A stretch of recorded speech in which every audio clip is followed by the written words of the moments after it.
Well, hello, everyone. Thank you so much for joining. I am back at it, and today it is another segment of Hey Hun, You Woke Up Victim Voices. And today I have with me two guests. They've been here before, and I'm so excited that they are here again. I have Dr. Bill Keep and also Douglas Brooks, who is an attorney. Both of them are experts when it comes to the world of multi level marketing. And today we are going to be talking about the importance of the public commenting about the possible rule that could impact multi-level marketing companies because it deals with misleading earnings claims. So welcome, Bill, and welcome, Doug. How are you guys doing today? Good. Great. Thanks for having us, Alana. Yeah, I appreciate it. I appreciate you donating your time because, this is something that all of us here believe in and find very important. And we were just talking about the importance of people making comments because, as Bill said, a comment is better than no comment at all. A bad comment, in terms of if it's not written just gloriously, is better than none at all. And so, would you please give my audience, each of you, Bill, we'll start with you, a little bit about your background in case they don't know who you are, even though they really should, because you guys are revered amongst us creators. But still, I would like to make sure that people do know who you are. Sure, thank you. So I'm a professor of marketing. I was drawn into a court case back in the mid-90s called Gold Unlimited while I was a professor at the University of Kentucky. It was a Department of Justice case. It was my first exposure to MLM as a pyramid scheme. I thought it was a very intriguing area. The case was successful. Actually, the founders got 10 years in prison. So I then got some phone calls and continued to engage in it. Went on to meet Dr. Peter Vandernat, the then senior economist at the Federal Trade Commission, who worked on pyramid scheme cases. He and I wrote a paper together. It was published in 2002, the first academic paper to sort of try to draw the line between what might be legal multi-level marketing and what might be illegal pyramid scheme. And then in 2014, he and I wrote another paper on the history of this industry. And I continued to work on projects. He continued to work on projects. And then I continued. And the more I'm involved, I got to meet people like Doug and Stacy Bosley, who was the expert on VEMA and Advocare and LuLaRoe. I'm currently working on another academic paper. Doug and Alanda and others, including myself, organized the first MLM Consumer Protection Conference last year. And stay tuned for more information on another one. So I'm just happy to be here. And this is an industry that has done some real consumer harm, in my view. Thank you. And Doug? I'll go back to the 80s when I worked in a firm that specialized in franchising and real distribution law. And I worked at that firm for about 5 years, and I handled cases all over the country. Then in the early 90s, I started working in a firm that did class action work, and we handled a wide variety of cases, but included cases against multi-level marketing companies. And we ended up doing cases such as Webster versus Omnitrition, where we got a great decision from the Ninth Circuit Court of Appeals. Rhodes versus Consumer Byline, where the perpetrator of that pyramid scheme ultimately developed a company called Nexium, which was a very infamous cult. Broke up, and that guy is in jail. As the farther I got into it, the more I realized that this is an industry that causes great consumer harm, and starting in the mid 90s, I started urging the Federal Trade Commission to regulate and to tend to provide better disclosure, better regulation of this industry. And it's unbelievable that it's 27 years later and we're still talking about the need for regulation. But I am excited that I think we're in a better position now than we've ever been. And that is really primarily due to the folks like you and Roberta and the anti-MLM movement, who have really spread the word. When I started doing these cases back in the early 90s, a lot of victims, they didn't find each other. They lose money in an MLM and figure it was their own fault, and because that's how you're conditioned to believe. But there was not. I mean, this was really the beginning of the internet, and people didn't find themselves. Now, people are out there and they're willing to tell their stories, and to even if they're embarrassing or hurtful, they're going out there and trying to protect other people from these things. So I think this is a positive development, and hopefully we can convince the Federal Trade Commission that they really need to do something productive to rein in the harm that these companies cause. Absolutely. And I do want people to know that yesterday, Roberta of Life After MLM, she did a show also. I'm going to put the link into the chat. If you have not seen Roberta's show, you should definitely check it out. And also scrolling on the bottom is Michelle's website, mlmchange.org, which that's where you can go to stay up to date with a bunch of information. There's a bunch of us behind the scenes kind of, locking arms. Oh my gosh, I really said that. It's such an MLM thing to say. It just naturally comes out sometimes. I'm still so damaged from that entire experience. But anyway, we are all working together to jointly, help get the word out as much as we possibly can. So today we are going to be talking about the potential rulemaking that could occur. And I have some questions for you, which hopefully you guys can go back and forth between each other like we did last time. So here is the first thing that I want to ask. On February 17th of this year, the FTC held an open meeting, and you both commented on the advance notice of proposed rulemaking concerning earnings claims. Explain the outcome of the meeting and what it means to those of us who are concerned about unethical business practices in multi-level marketing. Doug, you want to go with the process and all that first? Okay.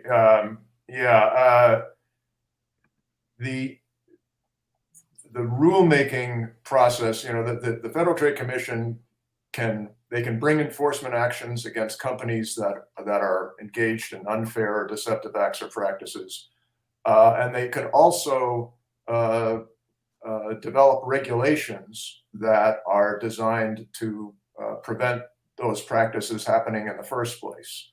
So the enforcement part is, dealing with something that's already happened, and the regulation is designed to hopefully prevent it from happening in the first place.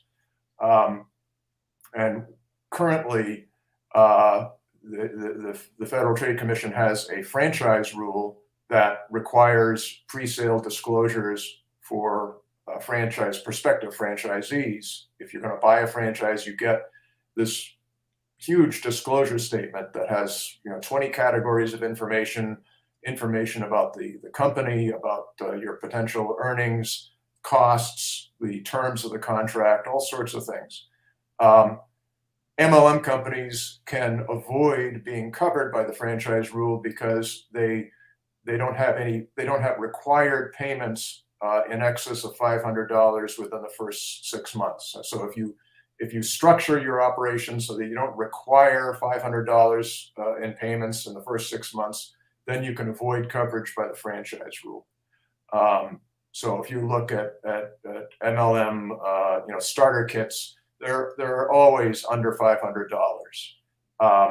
And every MLM company will swear on a stack of Bibles that they don't have any other required payments, even though we all know they have, in effect, they have required payments, because in order to achieve advance in the various levels and to qualify to earn commissions, you have to buy certain amounts of inventory. But as a practical matter, MLMs avoid coverage by the franchise rule. The FTC also about 10 years ago passed something called the Business Opportunity Rule, which originally was going to cover MLMs among other types of business opportunities that were not covered by the franchise rule. But the industry mounted a very effective lobbying campaign and got itself exempted from that rule. So MLM is the only type of business opportunity in the United States that is not subject to a nationwide pre-sale disclosure rule. So that's sort of the background. Now, what's happened in the meantime over the past 30 or 40 years is the way the FTC has handled the multi-level marketing industry is through enforcement actions. They will find, if there's a company that's causing a greater than normal amount of consumer complaints or harm somehow, it's a little unclear how they make these decisions, but they will sue a specific MLM company, and generally they are very successful. I think they either shut the companies down or they get a consent decree where the company agrees to stop operating as a pyramid scheme and refund money. And Bill's co-author on a number of academic papers, Peter Vandernet, has served as the FTC's expert in many of these cases, and they generally win. The problem with that approach is at any given moment there's 700 or 800 MLMs operating in the United States, and the FTC simply can't they can't investigate all of these companies to see whether or not they are engaging in bad practices. And so for the most part, the possibility of an enforcement action is a threat. It's something that an MLM company has to be worried about, but the industry dwarfs the Federal Trade Commission. And of course, the other problem with enforcement actions is that it's always after the fact. The damage has been done. People have got in, they've lost money, and however, if you look at how much the FTC has recovered for consumers, it's never enough to fully compensate people. So that yes, it's great to shut down a company, it's great to recover some money, but there's still a lot of people out there who will never get back what they poured into these companies. So that's the background to where we are today, and what the Federal Trade Commission announced is that they want to start the rulemaking process, and the way they start that process is something called an advance notice of proposed rulemaking. And there is a paper, and I think Alonda has linked to it, and below the screen here, and the paper sets forth the justification for why they think a rule might be necessary. But what they've done here may be a little problematical. They have not focused on MLM specifically. They focused on a number of types of businesses and industries that make earnings claims. The education, coaching, gig economy work, and MLM. And I mean, I'm a little concerned about how they're going to draft a rule that will encompass that wide variety of businesses. But on the other hand, anything is better than nothing. So, we can hope. And what we have now is a 60-day period for public comments on whether this type of rule is necessary and what shape should the rule be, what things should the rule deal with. So this is a fantastic opportunity for folks who have been burned by MLM to be heard by the federal agency that has the primary responsibility for regulating MLMs. This is your chance to be heard and have a voice in how this situation is going to be dealt with. I think one of the reasons I think Bill and I are both here is to urge people to, get out there, be heard, tell your story, and I've talked for a long time. I want to let Bill, weigh in on this too. But there's the background as to where we are today. And I'll just add a couple of points to Doug's, because he really outlined, important history that has contributed, in a sense, to the problem, which is by not having MLM covered by the Business Opportunity Rule, we are where we are. And so there's a couple of things. First of all, rule that requires some sort of disclosures and record keeping, et cetera, will help the FTC monitor the industry. In other words, what people do. So, when we think of like an OSHA or something like that, which is occupational safety, companies have to keep records of people who get hurt at work, right? And so with the absence of a rule, MLM companies, top distributors, and others, other distributors, have been able to do things pretty much unaware, that the regulators were unaware of, or at least unaware of the magnitude of it, because there was no required reporting at all.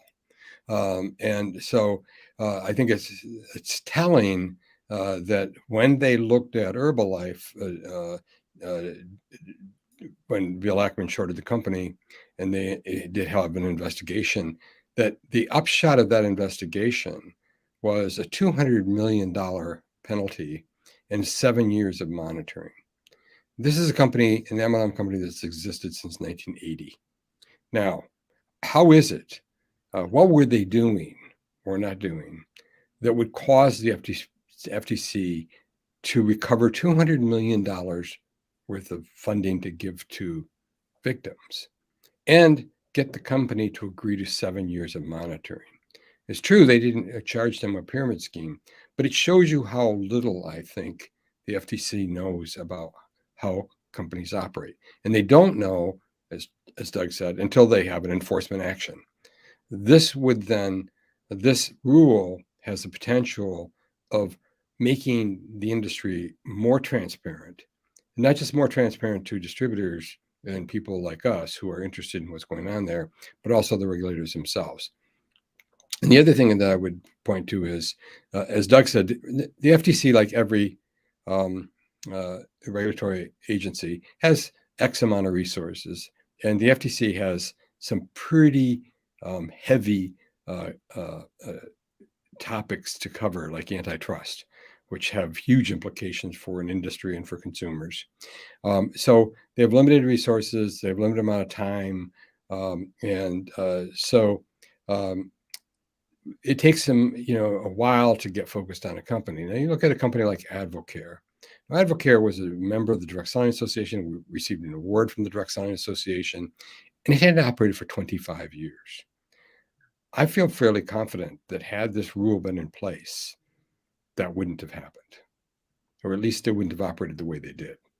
And the same would be for Vima. And I think Vima was operating for about, I think 9 years, but I may be wrong. It may have been 6. But so the point is that of course we can't monitor and reduce consumer harm if we don't have information. as Doug said, this is an opportunity, the first opportunity since the business opportunity rule, and for us to actually make a difference. And every comment, everyone who chimes in, everyone who submits a comment, even if it's a paragraph, is contributing to the evidence of the need for consumer protection. I Yeah, think that's if I could riff off that a little bit, I mean, you know, when please. I urge you to make comments, and I urge, you know, don't let the perfect be the enemy of the good enough. You know, just don't worry about the format or the language. You know, the fact that you're submitting a comment and you're complaining about being hurt by an MLM, that you know gets you counted, and it adds to the process. I mean, someone at the FTC does read every single thing, and you will get counted and categorized. If you do more than that, great. If you can make some of the points that Bill will get into later, and he got into on Roberta's live stream yesterday, that's wonderful. But the key thing, you know, tell your story. You know, the other, you know, sort of cliche I'd say is, you know, 80% of life is showing up. And, you know, if you don't do anything, it's like not voting.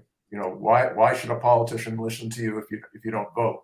But this is your chance to vote on whether these companies should be allowed to continue to operate the way they've been operating. So.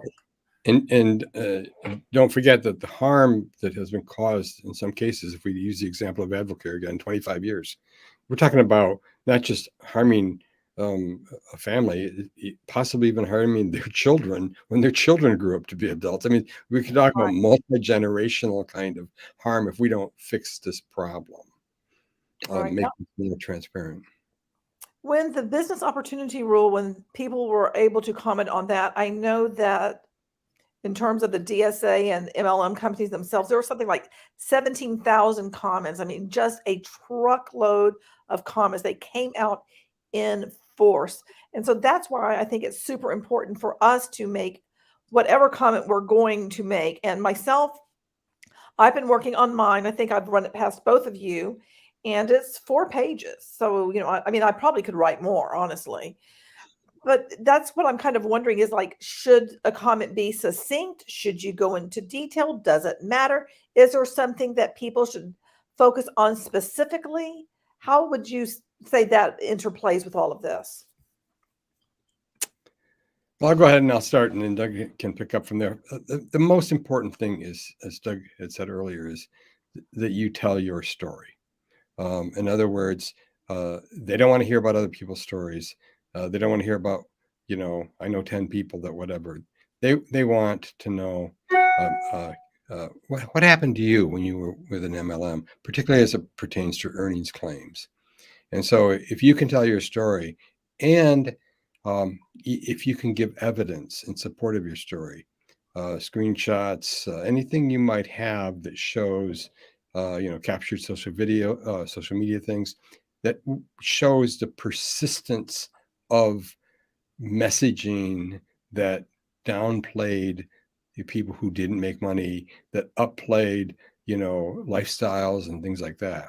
So, you know, if you were encouraged by your own upline to tell certain stories, even if you knew that wasn't an accurate representation, that too can help illustrate your point. But the point is, you know, for you as an individual, and I would just say, if you don't mind, when you do your comment, contact 2 of your friends that were involved and ask them to comment too. And they'll contact 2, and so on. I'll just add to that a little bit. With the business opportunity rule, those thousands of comments, a lot of them were cookie cutters that the Direct Selling Association and the MLM industry sort of put together. So you had thousands of people submitting essentially identical comments and then some, poor schmuck at the FTC had to sit down and tabulate all those things. I don't want to see that from our side of the fence here. I would like to see people submit their own story in their own words, and so I don't want to like draft a model so that people will just copy it and send it in. Take a few minutes and tell your story. If you can do more, great. But short is good, long is good. Anything is better than nothing. So there are no rules here. You really can go ahead and focus on what you want to focus on. I mean, they are focused on deceptive earnings claims. You should indicate what were you told before you joined about how much money you could make, and was it a specific amount, or was it you can pay off your debt, or buy a car, or put your kids through school, or the so-called lifestyle claims. What were you told about what you could make, and then what was your actual experience? How much did you lose, or however you want to do that, but your own words will be extremely powerful, much more powerful than simply doing thousands of cookie cutter responses. And I just noticed Michelle's note there about evidence, and the best to show a lot out of one person, to show the persistence or a lot out of different people. I would say that obviously, both is fine. I mean, the more the merrier. A lot out of one person would be particularly interesting, I think, to the FTC if that person was a very high-level distributor. If you have a high-level distributor who's time and time again saying things that misrepresent earnings claims, that says something to the FTC, because high-level distributors are close to the company, and so therefore, whether the company is actively agreeing with these kinds of statements or tacitly just laying back and letting them be said, if you have statements made by high-level distributors that are misrepresenting earnings and misrepresenting the probability of success, those kinds of things. And these statements, by the way, and I mentioned this a little bit yesterday, these statements aren't just for recruitment. These statements are also for retention. So if you have been in an MLM and you're wondering, after been in it for a little while, am I going to be successful with this? I haven't gotten the income I had hoped to.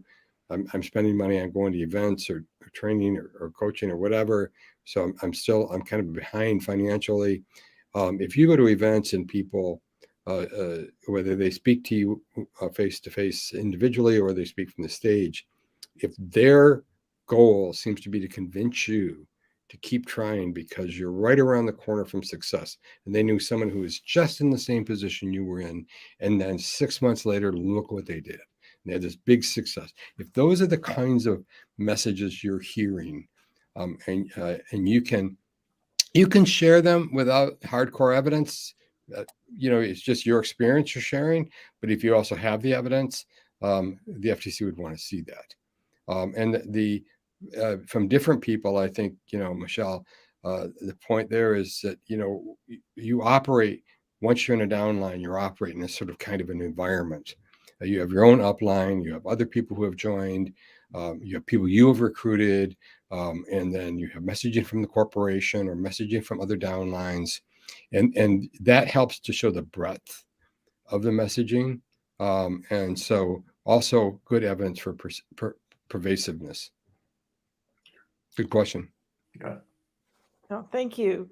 Okay, let me ask you this. Okay, if there ends up being a rule, we don't know what that rule is, but if there is a rule about deceptive earning claims, how do you think that will change the multi-level marketing industry, or will it? I'll let you start, Doug. You know, in a sense, I mean, the industry has been very good at sort of rolling with the punches, and I think that what we've seen over the past few years is a number of companies have started providing, you know, what they call earnings disclosures, even though they're not required to do so. And I think there are a couple of reasons why they're doing that. One is precisely to prevent the kind of thing that we're talking about here, because, you know, one of their arguments to the FTC is going to be, hey, you know, we're already providing earnings information. You know, we're good corporate citizens.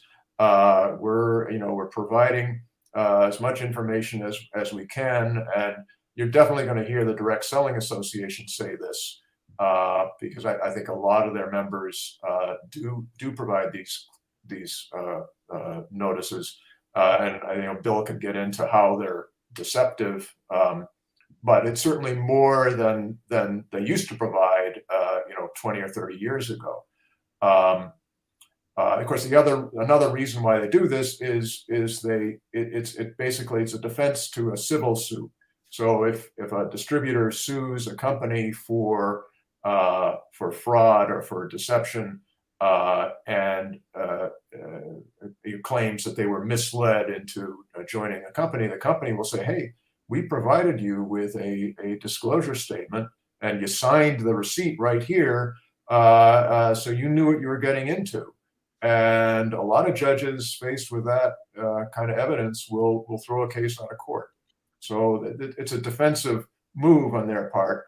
But they are geared up to, and they certainly have the information technology that will enable them to make earnings claims. That, you know, one of the keys is going to be, what is the format, what is the what kind of information are they going to be required to do, and they're going to have to do it in a non-deceptive way, because the way the earnings claims are presented now is very deceptive. Another thing that will affect them, I think, is also the timing of when people get these disclosures. Both with the franchise rule and the business opportunity rule, there is a waiting period. So the way it's supposed to work is you get your disclosure, and then you have to wait. In the biz op rule, you have to wait a week, and with the franchise rule, you have to wait 14 days before you're required to sign anything or before you can pay anything. And I think those are critical provisions, because it gives people a chance to consider what they're doing, to research, to take a step back and wonder, you know, what are they really getting themselves into?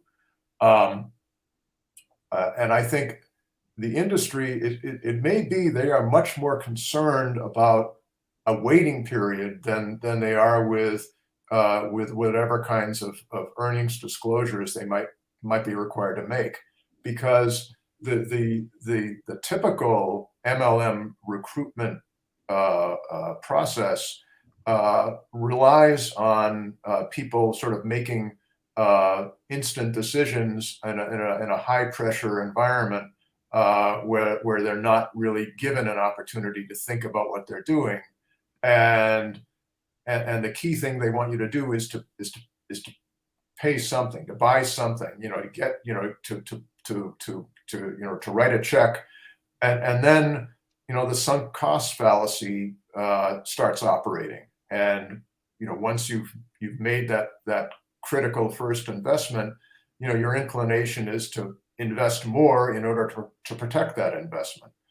So they want you to sign up and pay something before you really know what you're doing. And this waiting period, and I want to be very clear, it needs to be a waiting period and not a cooling off period. A cooling off period, as you know, when some of you who have gotten second mortgages know, there's a 3-day right of rescission. So you sign everything, but you've got 3 days to decide whether or not you want to cancel it. I don't think that I think, if I were the industry, I would be pushing for a cooling off period as opposed to a waiting period, because they could deal with a right of rescission, because most people don't exercise it. Most people don't follow up and cancel the deal. Once they've made that decision, they want to stick with it. So I think that waiting period is crucial. And it's got to be, I think it's got to be at least a week. And I think that the industry will be that will have an impact on how the industry operates. And I'm sorry to go on a little bit long, but the question is, will this change the industry? I mean, I happen to think deceptive earnings claims are a symptom of the bigger problem, which is the key problem is the compensation plans that incentivize people to buy stuff that they can't sell. And the only way to really solve the problem with this industry is to eliminate those incentives. Deceptive earnings claims are just something that's almost inevitable once you have a system where people are induced to recruit others in order to recoup their investment. Right. And I'll just take off on that. So if we were to compare the compensation structure of single level direct selling, which is the traditional direct selling Avon lady back from the late 1800s until, in the case of Avon, up until about 1990s. So for about roughly 100 years. If we were to look at that, if you sold a product, you got a commission. You got a commission on the products you sold. You didn't get commissions on other products that other people sold.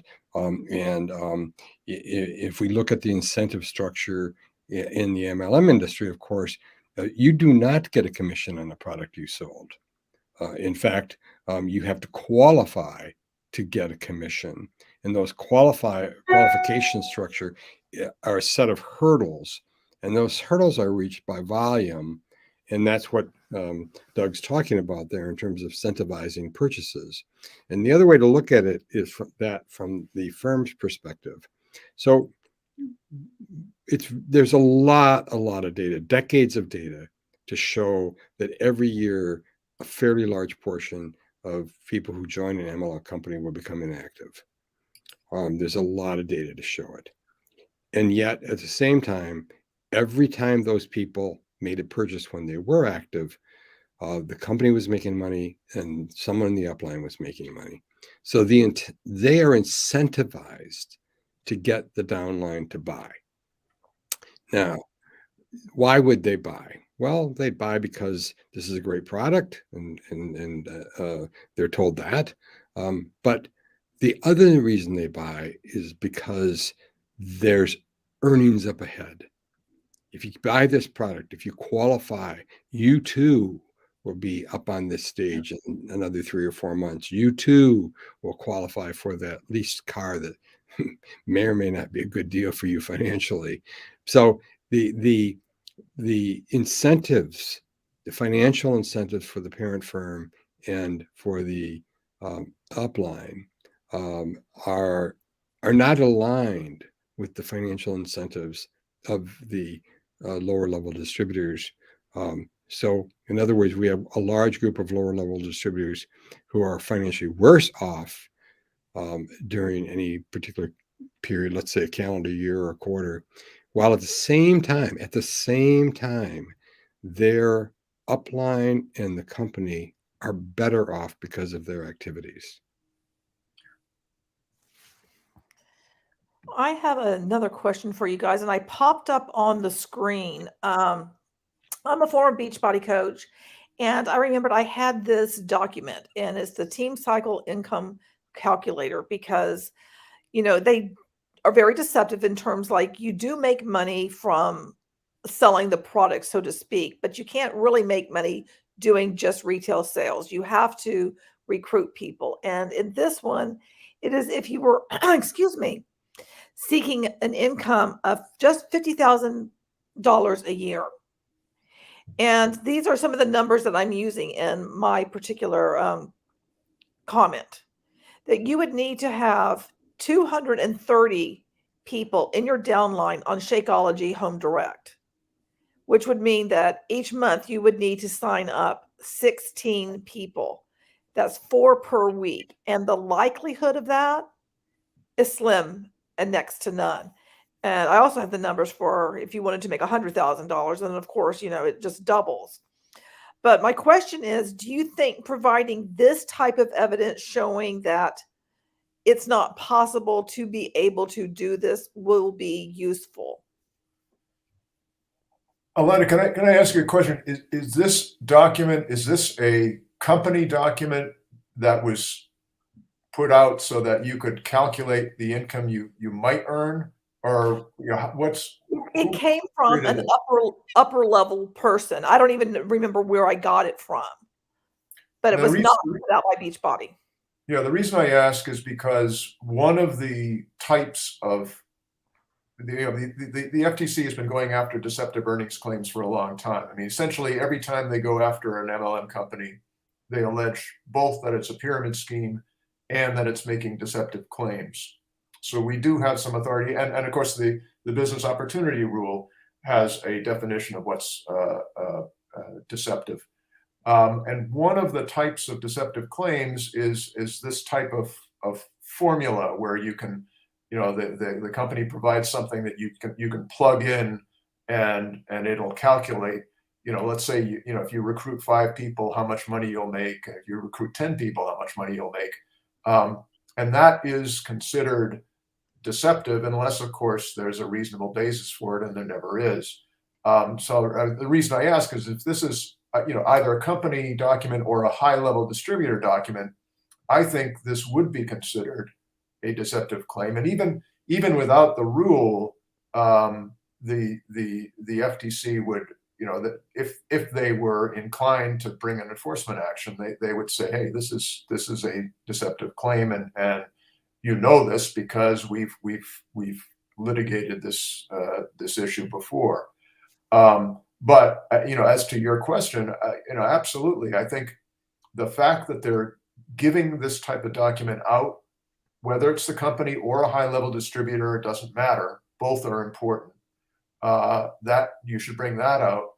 But in terms of what a rule should provide, whatever the rule is, it should not permit this type of claim, because you're right, it's totally unrealistic. You're not going to be able to recruit that many people per week, every week for a whole year. It is, and the company will actually have information indicating how many people, what the actual recruitment pattern is. And there may be 1 or 2 people at the top of the chain that if you look at all of the recruitment going on in their downlines, maybe they do have something like this, but that's going to be a fraction of 1% of distributors. Most people aren't going to be anywhere near this, and the company will have information that will refute that. And I think I'm sorry, go ahead, Bill. No, go ahead. I was going to say, I also calculated, okay, if you just wanted to do retail sales, and I just picked the product Shakeology, which retails for $129.95. Distributors earn 25% or $32.49. In order to make that $50,000 a year, they would need to sell 1,538 bags of Shakeology annually, which translates into 128 bags a month, or 29 bags a week, or 4 bags a day. That is impossible to do. No one could possibly do that. And so I was going to include that as well. Right. I think that a number of points that are also interesting. First of all, those 230 people are not going to stay with you the whole year. Right. True. So you're going to, I'm not saying that, the reality is if you need to have on average 230 people in your downline each year in order to earn 50, you're actually going to have to create. You're actually going to have to recruit more than what's shown here, because you're going to lose a third of your people every year or more. So you're going to have to keep recruiting it, of course. The other point about it is that, so you're going to have to recruit this you have to build it up, and then you have to keep maintaining it. The other part of this is all 230 of those people could be making no income at all. Yep. And I think that's important to know, because if in other words, if we take this to the next level, and I don't know what the total volume needed to cycle, number of cycles per week. What does that mean there? Hang on, let me pull it up so I can actually see it. What was it that you said? The what? You said the total volume needed to cycle. So Line 9. Okay, so you're at rank Emerald, you're 14. Total volume needed to cycle, number of cycles per week. You need, a team volume cycle. To hit the cycle, you need 300 volume points. Okay. So you could have, say, 200 on your left side, 100 on your right side. Together, that makes 300. So you would need to hit that 69 times a week. A week. A week, yes. Okay. So I think that, there's a number of ways. So what I believe the FTC could learn a little bit more about are the issues that we talk about used to be a term called breakage. So, we're trying, if you're being told, look, these numbers are doable. In fact, these numbers, the reality of trying to maintain $50,000 a year isn't fully reflected in these numbers. And in addition to that, imagine if those 230 people in your downline, imagine if all 230 of them wanted to make $50,000 a year. Exactly. Right? Yeah. Imagine what that would look like. And that's something that the FTC needs to know. But in other words, you could achieve your $50,000, and every one of those 230 people could be in a negative financial position. Alondra, you also asked, I think part of this income was supposedly retail sales. I did that separately. This right here does not include retail sales. Right. Well, because I would say to the extent that an earnings claim relies on retail sales, again, the company should have a reasonable basis for making that claim, which means they need to collect actual retail sales data from their distributors, which right now there's only one company in the country that is required to do that, and that's Herbalife, under the terms of the settlement with the FTC.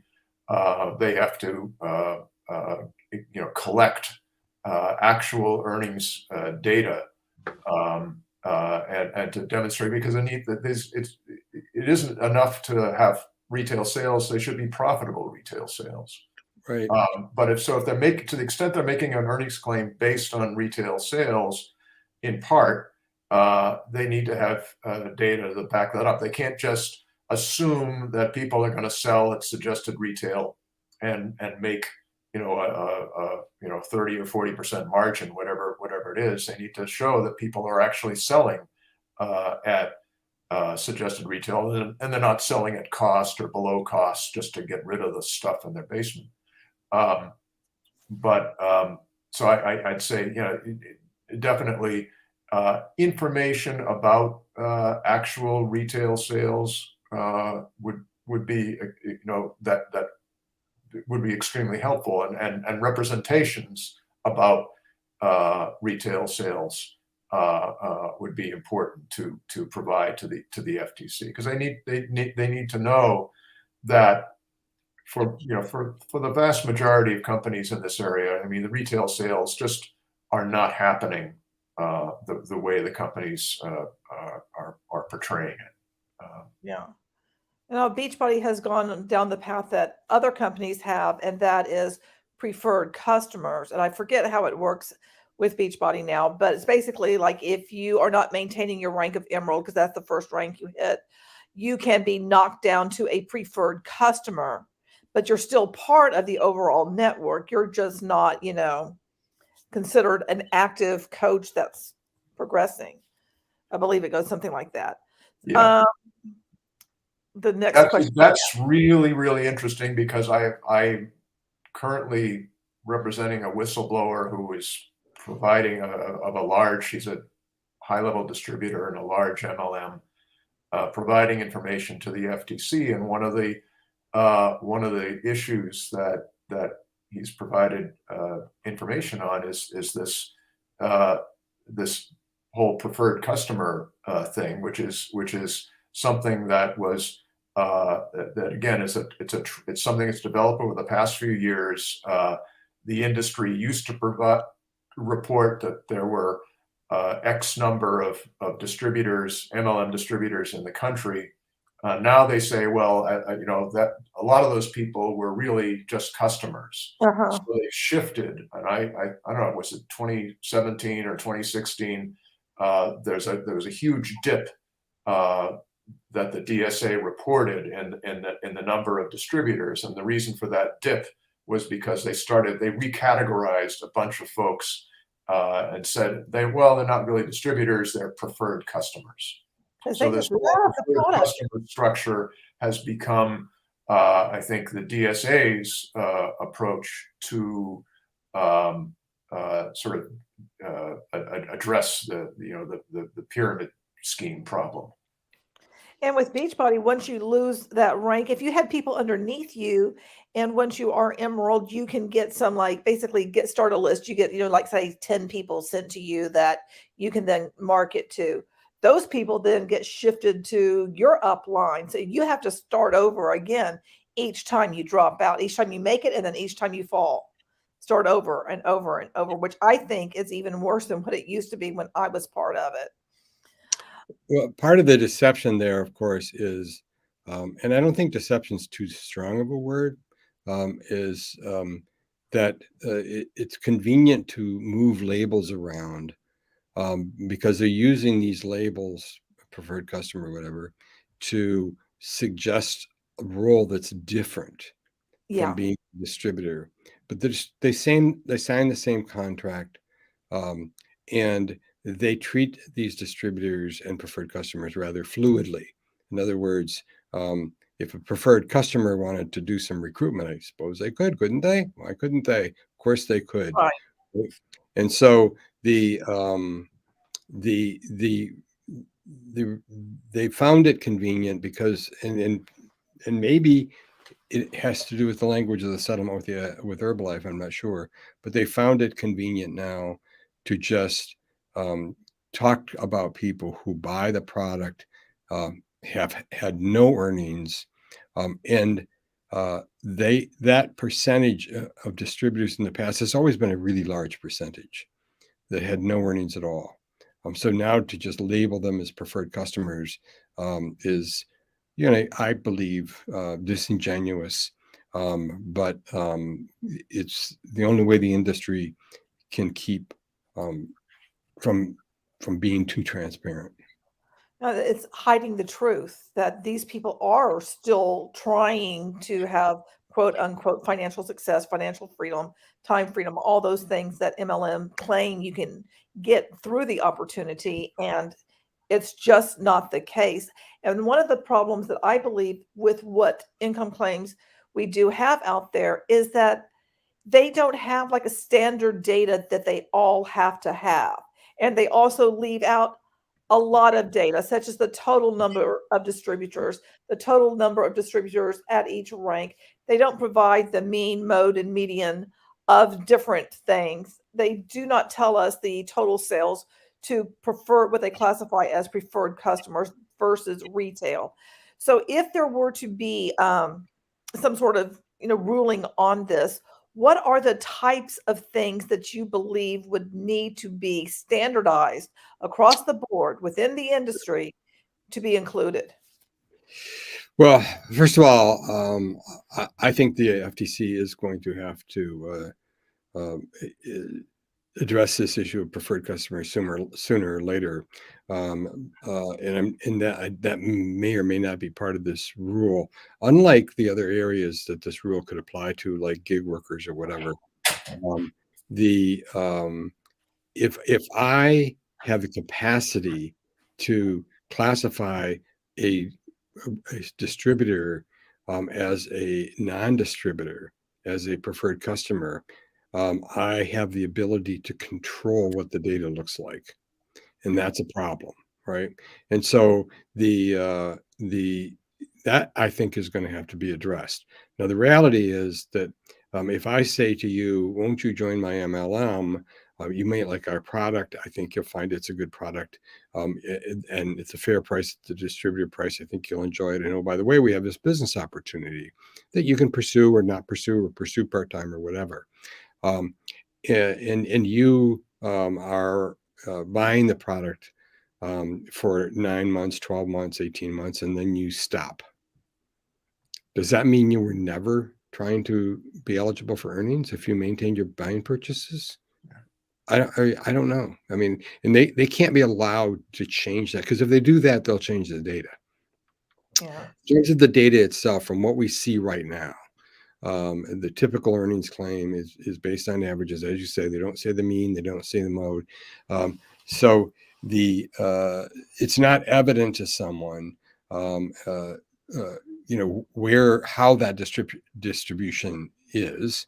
And even even someone who's kind of familiar with statistics, which lots of people aren't, and there's no reason they need to be necessarily. I mean, it's not their job, but most people who are not familiar with statistics may not get the message that when the mean and the median are so far apart, there's a problem here with distribution, with the distribution of the earnings, the distribution curve.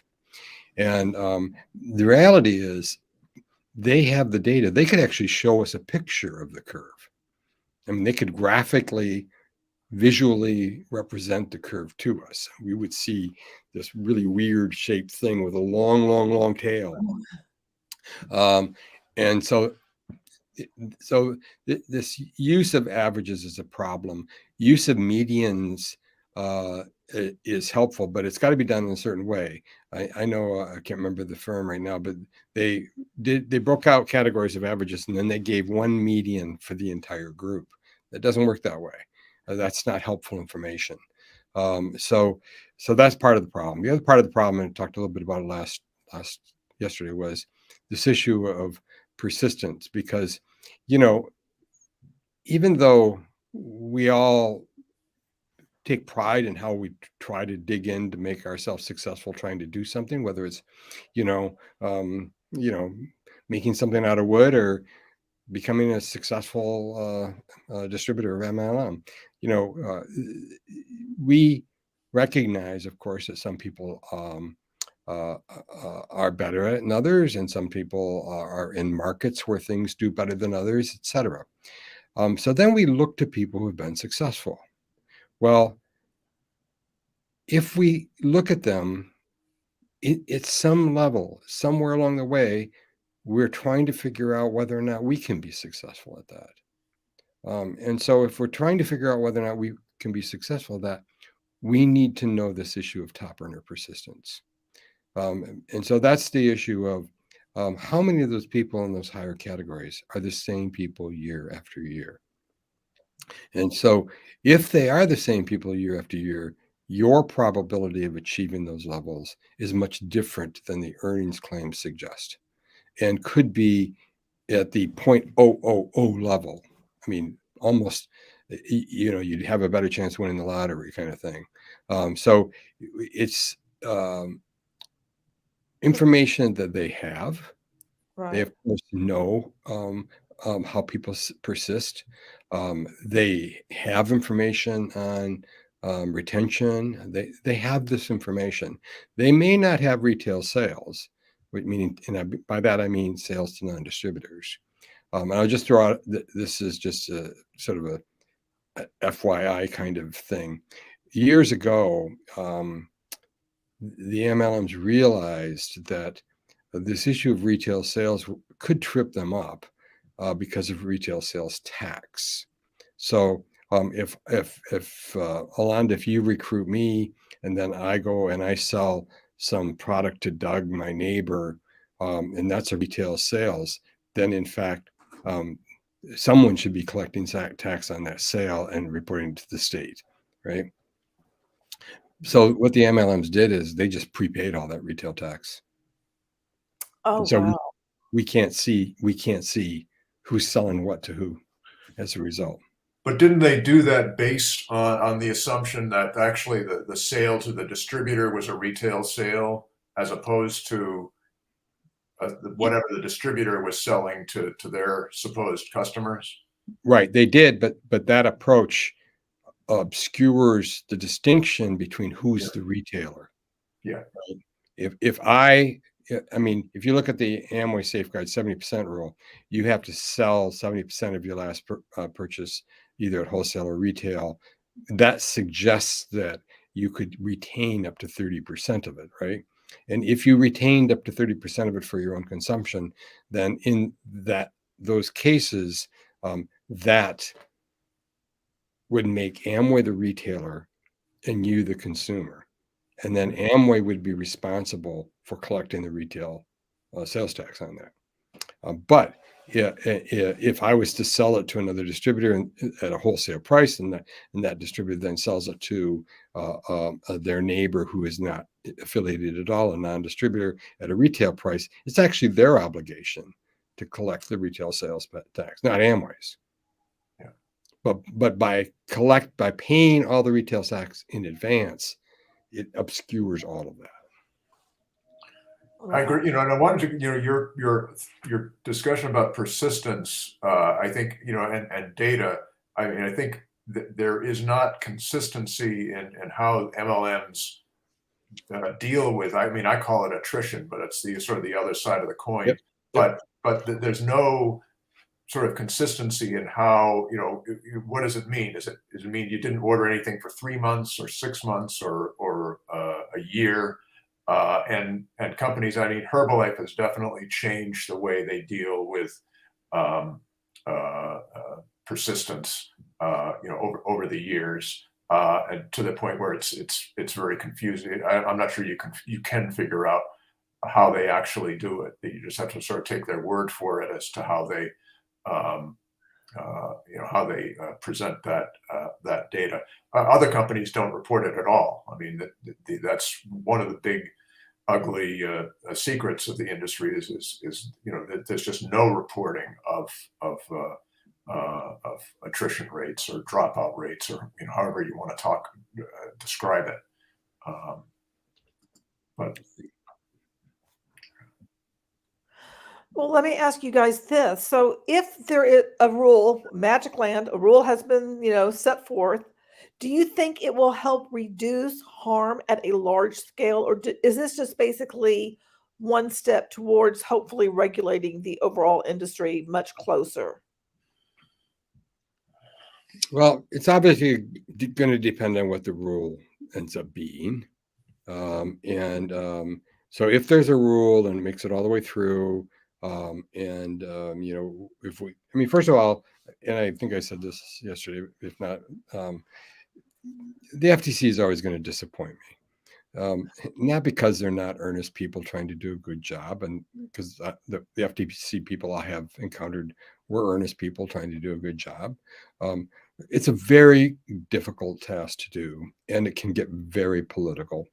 And you have a very embedded industry here, an industry that is politically active, an industry that's got thousands and thousands and thousands of employees sprinkled around the country. Sometimes, in some cases, may even be the biggest employer in a community.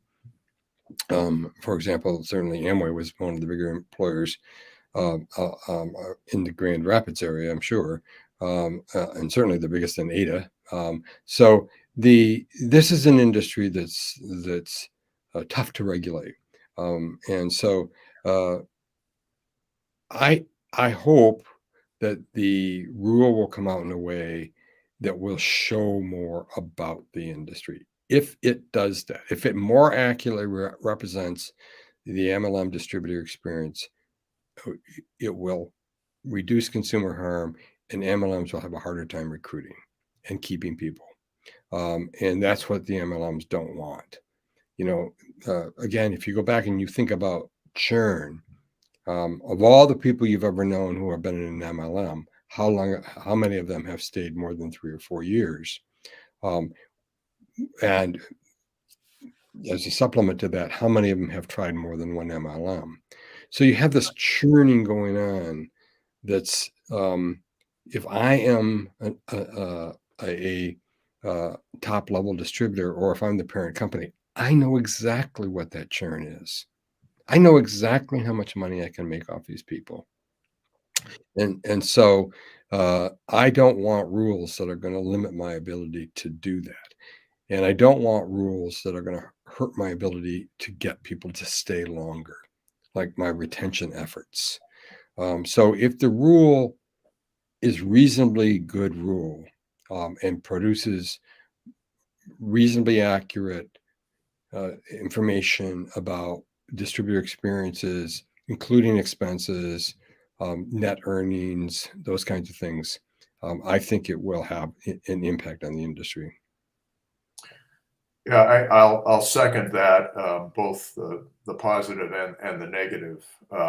Yes, it will improve things, but it won't solve things. As like I said before, until you actually get into the nitty-gritty of the compensation plans, you're not really solving a problem.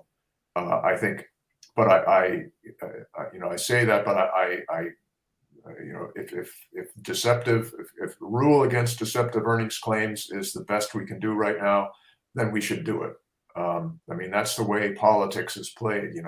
It's the art of the possible. So, it's not all I could hope for, but it's better than we've had, and we came close with the BizOp rule. And not only and I should have mentioned this earlier, it wasn't just that there were thousands of those cookie cutter responses by people. There were 4 letters signed by, I think, 80 congressmen arguing against including MLM in the rule.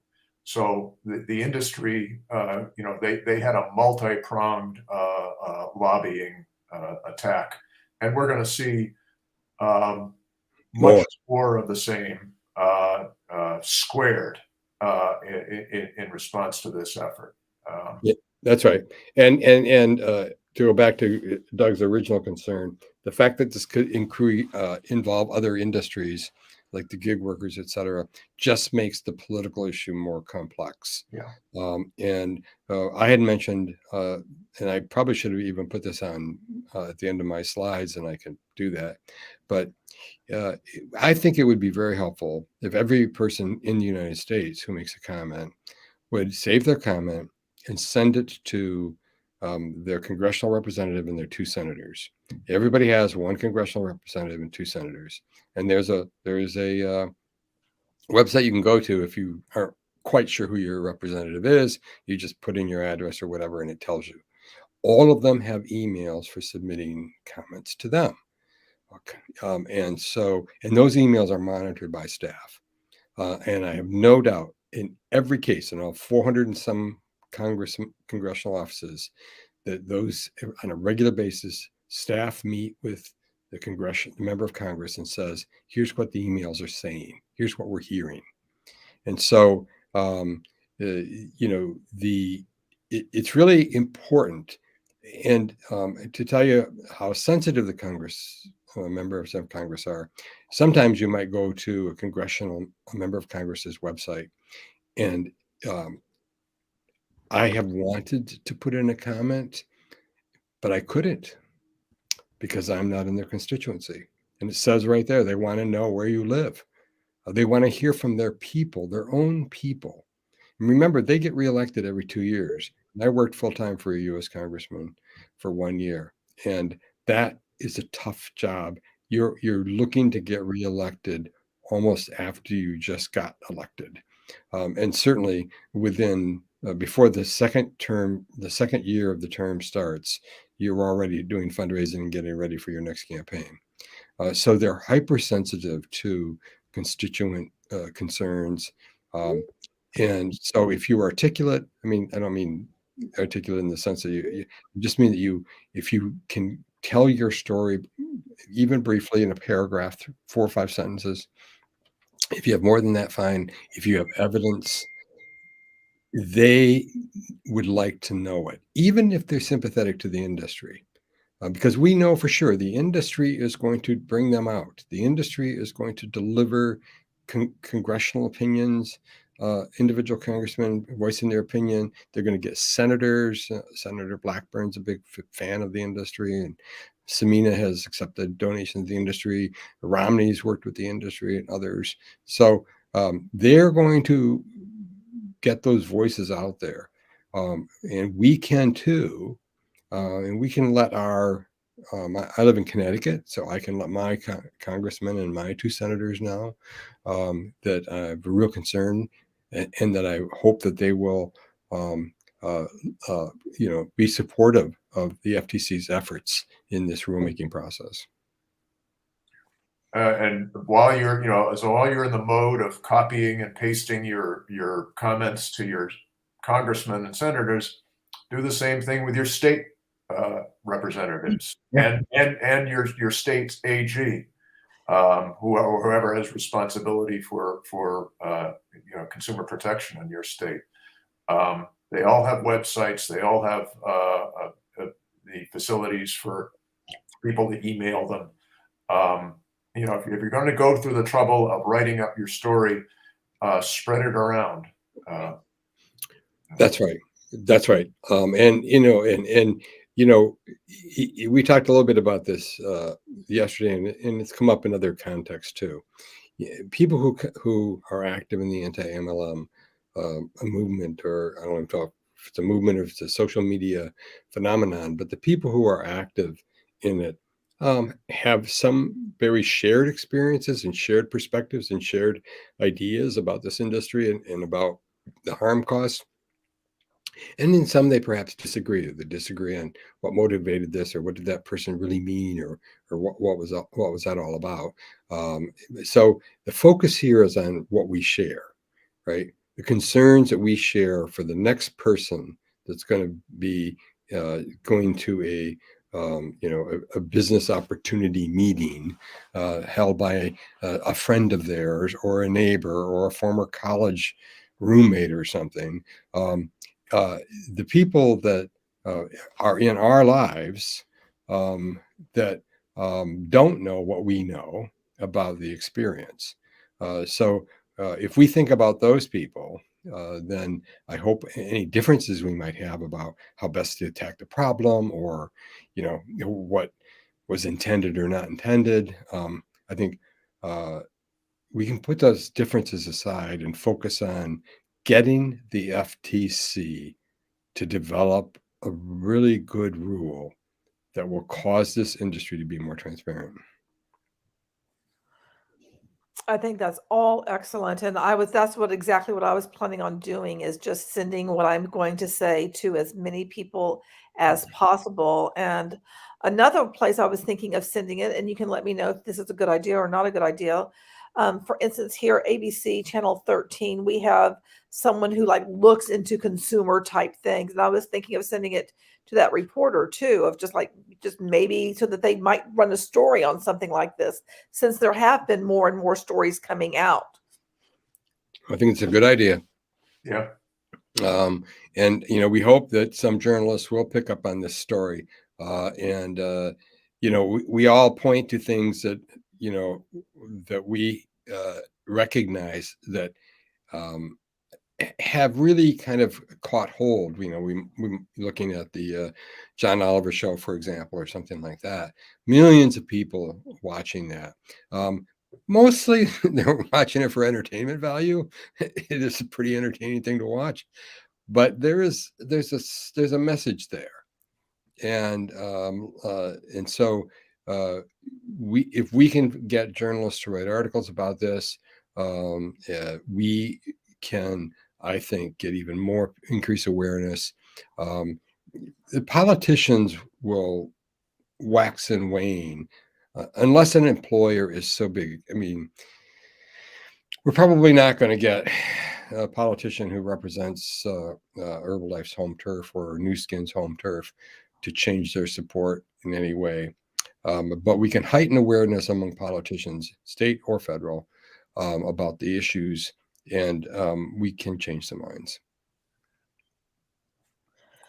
Yeah, just taking those steps to bring awareness. And I did want to highlight, because I want to be respectful of your time, because I appreciate it so very much. I did want to highlight Michelle's website, which everybody can go to mlmchange.org. Spanish is coming soon, but if you click English, you can see that there is a lot of information here, including Bill's slides that Michelle made really super pretty. And one of the things on here is a quiz that Dave Vaughn made that you can take that will give you information in terms of, well, what should you focus on? And if you go through it, you will be given the results for it. And I'm just going to click through here randomly and see what we get. It's not showing up on at least the shared screen I have. Oh, well, thank you for telling me. Oh, because I went to another tab. Hang on, and let me see if I can get it. Well, you're doing things that Doug and I don't know how to do, so. Yeah. Here it is. Okay. All right.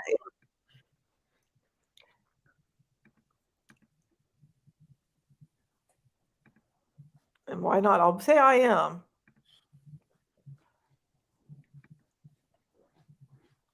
And then it tells you where to focus on the different questions that are in the information that's out there right now. And again, you can go to Michelle's website. I'll put it again in the chat. It is mlmchange.org. And I want to say thank you to both of you. And if you guys can hang out for a few minutes after we close out here, thank you to my mods. Thank you to everybody who has participated. If you have any questions, you can ask them now. If you don't have any questions, that's cool. But I do think the main thing is that the people are coming together to take action. And, unlike before, there's a whole bunch of people on social media now. Social media is a thing. And we're on all the platforms, and people are talking about these companies and their antics. And I think that it probably makes them a little bit on the nervous side. Oh, we know that. We've seen it in their own publications.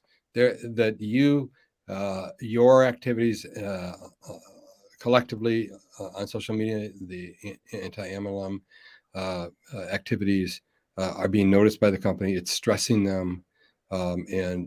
So I personally am not on social media other than LinkedIn and Twitter, and Twitter's driving me crazy anyhow.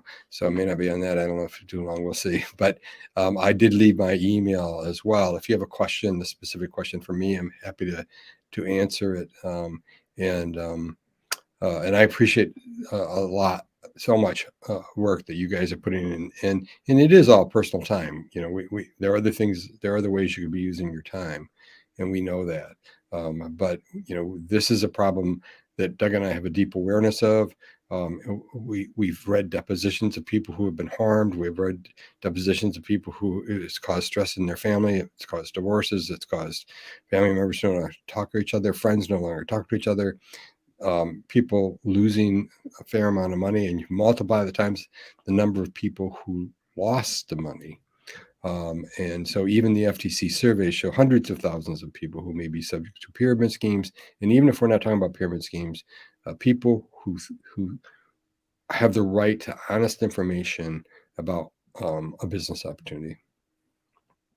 I think Roberta said something very important, is they can't stop us anymore. And that's the thing, is that we find each other and we all are telling our stories. And because we're telling our stories, other people get the courage and they start speaking out as well. And that's, once the genie is out of the bottle, it's a little bit hard to put that genie back in.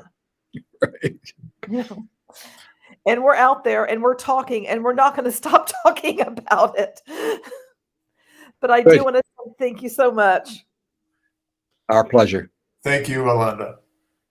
And everyone else, I hope you have a wonderful rest of your day. And, come back tomorrow. I will be back on talking about on passive. I can't remember which video I'm doing off the top of my head, but I'll be talking about on passive. So come back, and it'll probably be around 6 or 7 p.m. And I hope you have a wonderful day. Remember, you're beautiful and I love you. Goodbye.